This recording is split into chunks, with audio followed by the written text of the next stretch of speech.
Welcome back in the channel. Yesterday I posted video about the Range Rover 2007 and tdv8 3.6 diesel with the blown turbocharger. As after initial diagnosis I decided that is the right hand side turbocharger needs to be removed because it was leaking from the right side of the exhaust. So I did remove it. It took me around 2.5–3 hours, I would say, first time, without separating the chassis. Very happy with removing the turbocharger.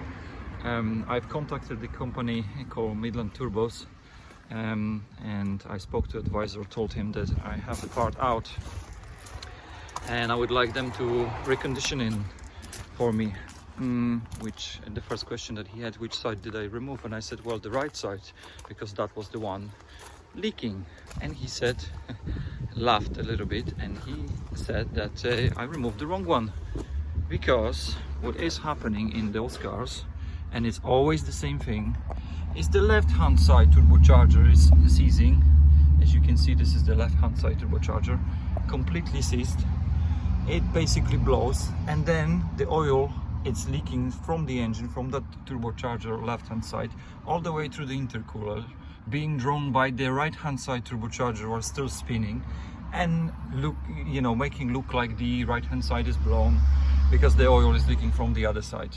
Well, it's not. So I attempt today to remove the left hand side, since I don't have a choice. And again, it's a little bit more difficult because of the transfer box and because of the exhaust and the drive shaft as well underneath. But overall, I would say, again, 2.5–3 hours, and the thing is off without removing the chassis, lifting the body of the chassis. Yeah, it's done. Now I'm going to send both of them to the company, and they will rebuild both of them. This one completely, the other one is going to be checked and reset, and that is cost around 590 quid.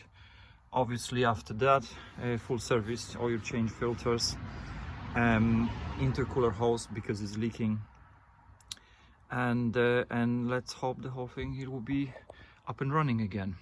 See you next time.